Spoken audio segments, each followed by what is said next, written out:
Howdy, folks. Spencer here with the latest batch of STO news. For those of you that missed what I was talking about on the Saturday stream, well, I tested positive for the Rona again. I had this, the first time I had COVID was March of 21, and everyone in the household caught it again. So tested positive over the weekend and have really been feeling it the last couple of days. So hence the lack of uploads. So there's a few different topics here that I'm going to talk about. Cryptic has dumped a lot of events on PC. There's nothing for console as far as I can tell. And this is because a bunch of people are now completing their summer event, and Cryptic is looking to spam a bunch of events to keep people logging in until the next event starts up in a week or two.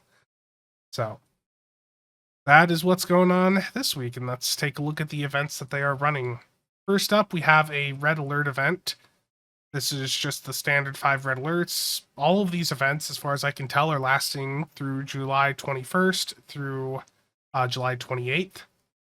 For this red alert event, they have removed the T6X upgrade that I believe they usually give as a reward for this. Instead, you're just getting an ultimate tech upgrade and a spec point. If I'm wrong about these things, including T6X upgrades in the past, let me know, but I'm pretty sure they did, didn't they?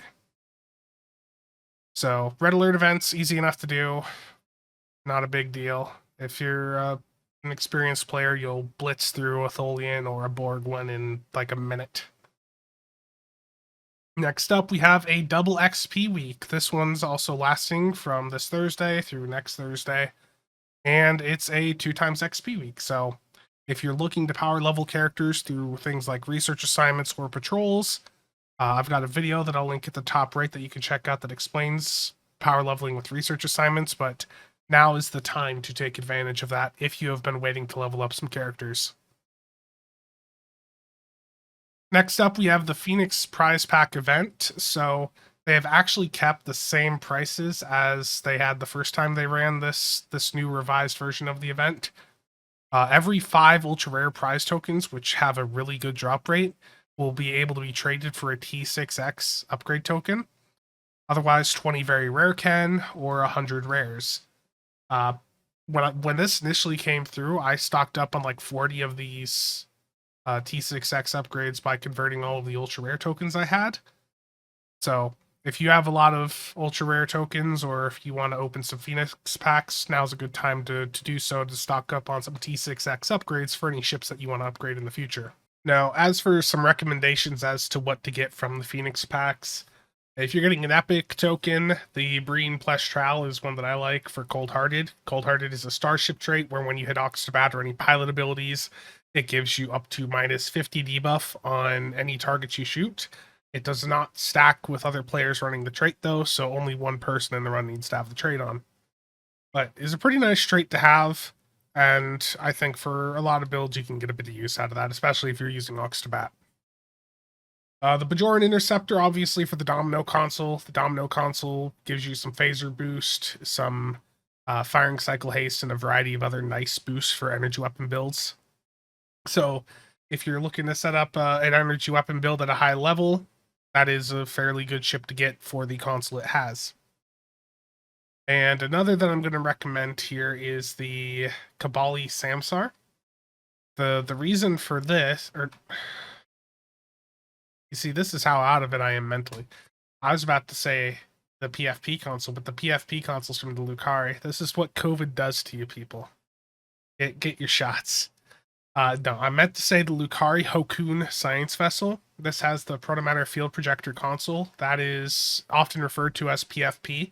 It is an area of effect buff for yourself and any allies within a couple kilometers that gives you you and the allies a bunch of hull regen. If you're looking to heal NPCs, especially if you're doing content where you really want to keep an NPC alive, the PFP console is a must-have. It is absolutely amazing for that specific use case. For the ultra rare stuff, you know, these you're gonna probably have so many of the ultra rare tokens, you could eventually get everything in here if you wanted on multiple characters. Remember, each of these items costs 1 ultra rare, and you need 5 to 5 ultra rares to get a T6X token. The drop rate, if you're opening a couple hundred Phoenix packs, you're going to have loads of ultra rare tokens. Same for all of the very rare and rare items here. If you are looking for a really good duty officer to get, then grab the emergency con hologram for your faction. The emergency con hologram is crucial for a lot of builds. It basically, when you hit emergency power to engines, it resets the cooldown on your evasive maneuvers. It's just a really good duty officer to have because in a lot of queues, speed is DPS. Being able to, kill one section and then be able to quickly move over to the next is very important. The only thing I don't recommend here, there's these bonus pools down here. It's just more cost effective to buy the ones that are on the player exchange. They're a larger quantity and they're usually quite cheap. There's a few other good things in here, and maybe I'll do a full breakdown of the Phoenix pack at some point, just to break down the really good items you should look at. But you're going to be able to get all of these items if you open like a couple hundred Phoenix packs, and over time, even as a free-to-play player, you can do that. And you can get a free Phoenix pack each day on Drozana Station or Deep Space Nine throughout the 7 days of this event. Now, on to the patch notes. Resolved an issue that was preventing bridge officer ground abilities from being available when recruited. So basically, when you got a new bridge officer, you couldn't see the ground abilities for it at all.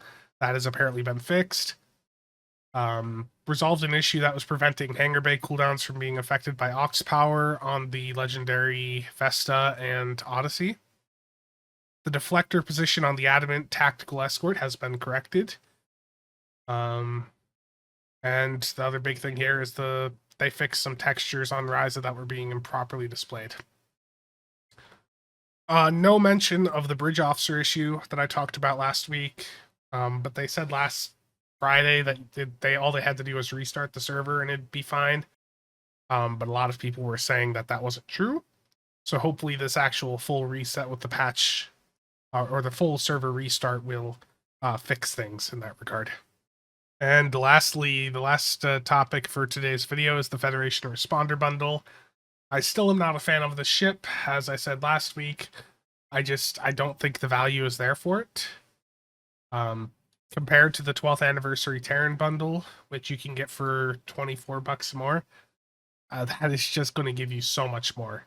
I'm not a fan of the fact that you have to buy the C-Store ships and that you have to get the fleet versions. I understand why they do that, but I wish that system was a bit better. I wish you could just apply a fleet ship module to a ship directly as an upgrade, rather than needing to buy a whole nother ship and level up the fleet version of the ship also. So, I talked about the First Responder Bundle quite a bit last week, and I'll refer you back to that video if you want to hear more thoughts from me on that bundle. I still haven't looked at the ships closely. Like I said earlier, my head has been killing me the past week, so I'll dive into these eventually when I'm feeling a bit better, but I'm not going out of my way to get this bundle. I just don't think it's worth it for myself. But that's going to be it for today. Thank you to everyone for watching. Thank you to all the channel members, and thank you to everyone that gifted channel memberships on the last stream. I don't have everybody on the list, so I'm not going to show it today, but I'll get that updated for the next video. Thanks for watching. See you guys next time.